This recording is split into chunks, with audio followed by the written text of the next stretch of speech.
যৌথ পরিবার ভেঙে একক পরিবার বাড়তে থাকায় অমানবিকতার শিকার দেশে প্রবীণদের একটি বড় অংশ। সহায় সম্পত্তির হিস্যার মতো অনেক জায়গায় বাবা মাকেও ভাগ করে নেওয়া হচ্ছে। শহরে কিছুটা চিকিৎসা মিললেও গ্রামাঞ্চলে প্রবীণরা সেবা বঞ্চিত। গবেষকদের ধারণা 2025-26 সালের দিকে বার্ধক্য জনসংখ্যার অন্যতম দেশ হবে বাংলাদেশ। আন্তর্জাতিক প্রবীণ দিবস নিয়ে সিকান্দার রেমানের বিশেষ রিপোর্ট। দেশের মোট জনসংখ্যার 9.28%ই প্রবীণ। গবেষকরা বলছেন 1.5 কোটি প্রবীণের বাস বাংলাদেশে। 1990 সালে জাতিসংঘের সাধারণ পরিষদে 1 অক্টোবরকে আন্তর্জাতিক প্রবীণ দিবস হিসেবে ঘোষণা করা হয়। সেই হিসেবে 2024 সালে এসে 34তম প্রবীণ দিবস পালন হচ্ছে সারা বিশ্বে। বাংলাদেশের প্রবীণদের বাস্তবতা আসলে কি? কেউ দেয় না, কষ্ট হয়েছে তো একটু কাজ করি মানুষের বাড়িতে, এই বুড়ো মানুষ করে খাচ্ছি কি করব। গ্রামে থাকা প্রবীণরা বেশি অসহায়। আর্থিকভাবে অসচ্ছল পরিবারের প্রবীণদের অবস্থা বড় করুণ। যৌথ পরিবার ব্যবস্থাগুলো ভেঙে আজকে একক পরিবারে রূপান্তর হচ্ছে, আর এর নীরব শিকার হচ্ছে কিন্তু প্রবীণ জনগোষ্ঠী।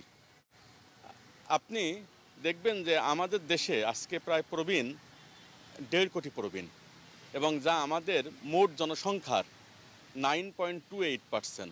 গ্রাম অঞ্চলে বাবা মাকে কমোডিটির মতো ভাগ করে নিচ্ছে, সহায় সম্পত্তির মতো ভাগ করে নিচ্ছে।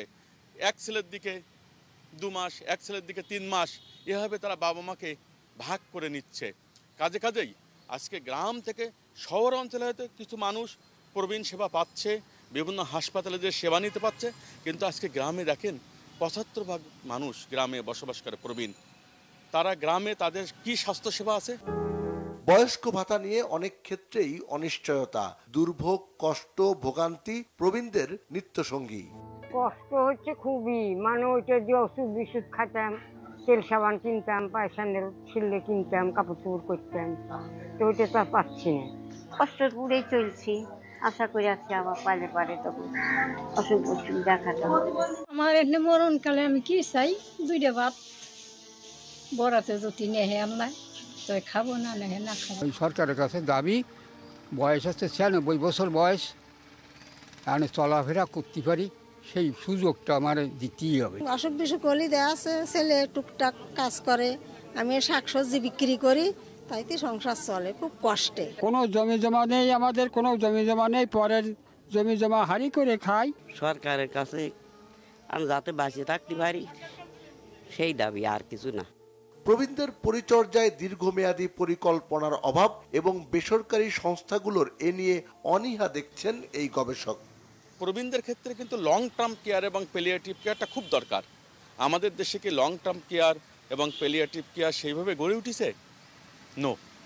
আপনি দেখেন যে পেডিয়াট্রিক সার্জন বা শিশু বিশেষজ্ঞ, আমাদের দেশে যত আপনি শিশু বিশেষজ্ঞ পাবেন বা পেডিয়াট্রিক সার্জন পাবেন, কিন্তু জেরিয়াট্রিক বিশেষজ্ঞ কি আমাদের দেশে হয়েছে?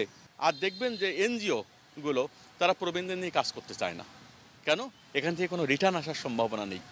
সমাজের অন্য সব অংশের চেয়ে প্রবীণ জনগোষ্ঠীর কল্যাণ, জীবন মানের উন্নয়ন এবং চিকিৎসা সেবার নিশ্চয়তায় বাড়তি গুরুত্বের তাগিদ গবেষকদের। সিকান্দার রেমান, বাংলা ভিশন, ঢাকা।